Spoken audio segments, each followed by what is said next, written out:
So today we're going to tear down a really cool full-stack web app. What it does is pretty amazing. It dives into the wild, messy world of Wikipedia and pulls out a clean, polished, searchable database of Premier League football players. But this isn't just about code. Oh no, this is a direct, practical application of some deep concepts from computational theory. Okay, let's get into it. And this right here perfectly sums up the whole challenge. I mean, look at that. On the left, you've got this absolute jungle of raw HTML from a Wikipedia page. It's just a tangled mess. But on the right, that's our end goal. Clean, organized, something you can actually use. So how do we make that jump from total chaos to perfect clarity? That's what this is all about. So, what's the magic trick here? Is it some huge, complicated library or a fancy AI model? Nope. The secret sauce is something way more fundamental, a core concept right out of computer science theory, regular expressions. You've probably heard it called regex.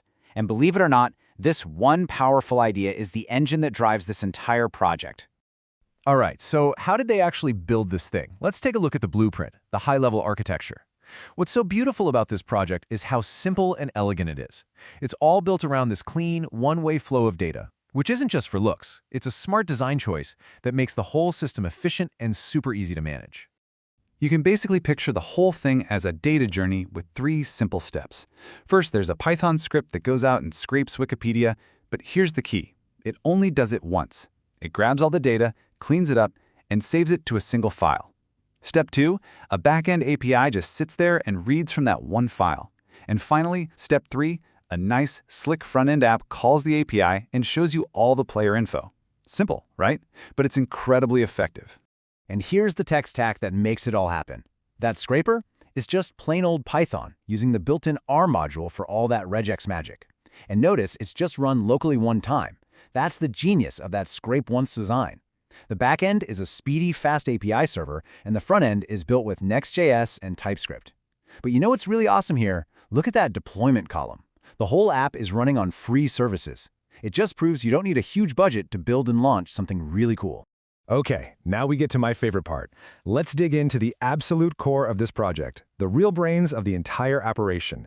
We're talking about the regular expressions that do all the heavy lifting. So what in the world is a regular expression? Well, think of it like the find and replace feature in your text editor, but on steroids. It's this tiny, specialized language designed to do one thing incredibly well: describe and find patterns in text. And for a targeted web scraping job like this one, it is without a doubt the perfect tool for the job. Now, when you first lay eyes on a pattern like this one for finding player URLs, I get it. It looks like a cat walked across your keyboard. It seems completely cryptic. But trust me, once we break it down piece by piece, you'll see it's not nearly as scary as it looks.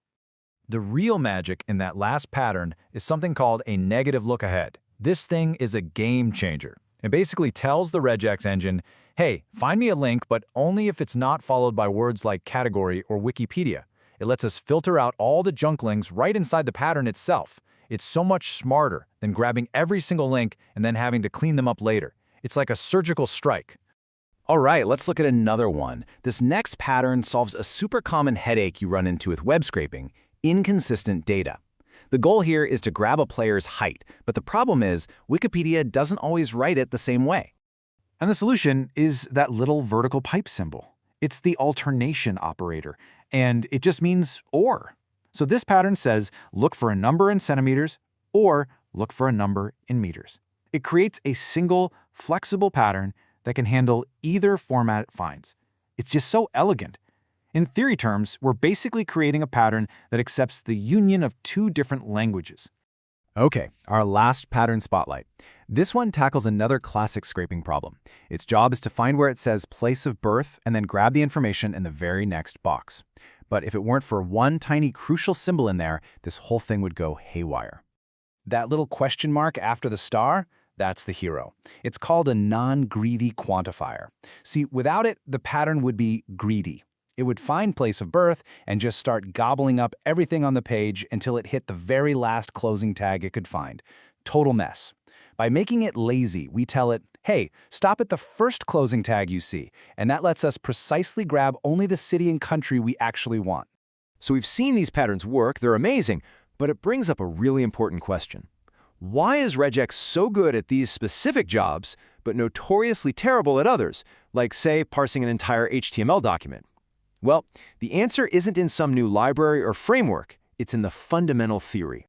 This is the Chomsky hierarchy. You can think of it like a power ranking for different types of languages, from the simplest to the most complex. And right there at the bottom, the foundation of it all, is Type 3 regular languages. These are the simplest class, the ones that can be understood by the simplest kinds of machines.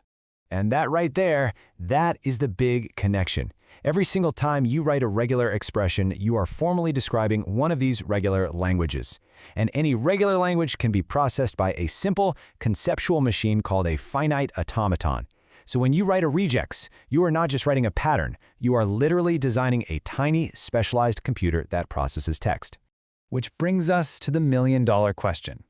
If regex is this powerful little machine, can't we just use it to parse any HTML we want? The answer, both in practice and in theory, is a hard, definite no. And there's actually a mathematical proof that tells us why. It's called the pumping lemma. And what it proves, essentially, is that regular languages, and by extension, regular expressions, can't handle structures that are nested inside each other, like HTML tags. They just don't have any memory. They can't keep track of how many tags have been opened or closed. And that is exactly why this project's architecture is so brilliant. The developer understood the theory. They knew regex couldn't parse the whole document, so they didn't try. Instead, they used it as a precision tool for what it's great at, finding small, predictable patterns. The limitation of the theory directly inspired the design of the system.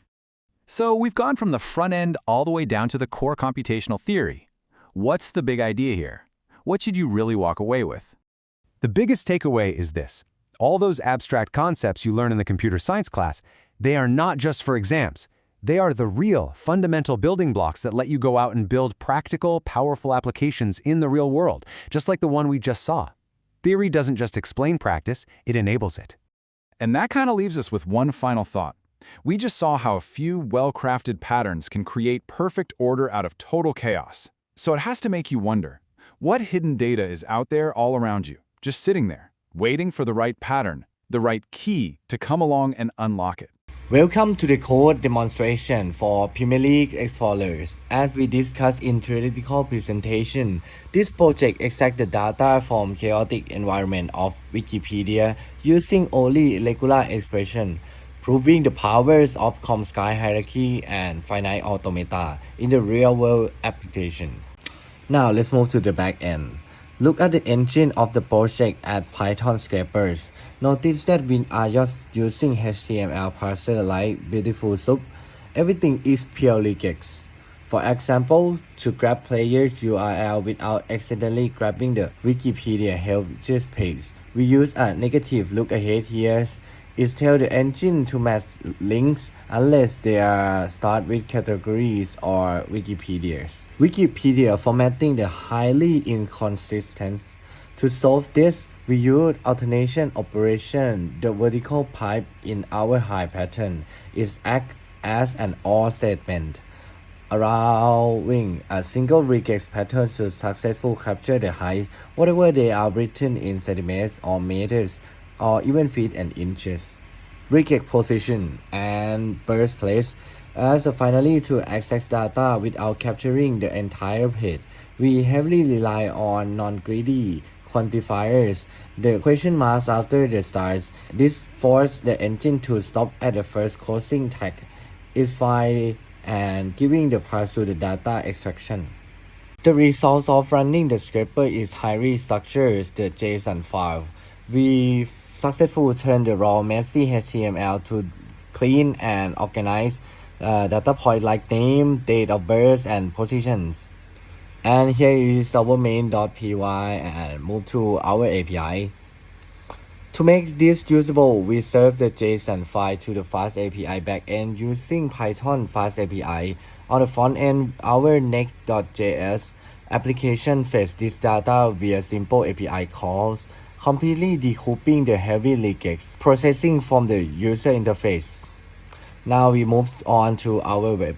Let's see the final result in action. This is a live deployed web app, and because our regex pattern accuracy, clean, and structure in the data, we can consistently search the filter and pick next to the hundreds of Premier League players. Look at the names like Alonso, you can see over here, and the card. Okay, and we can type the positioning like defenders on the search bar and let the result filter on the card. The search is fast and accurate because the data foundation is solid. This project successfully demonstrates the theoretical computer science concepts like regular language and automata are not just abstract idea. This is incredibly practical tools to build a full stack application.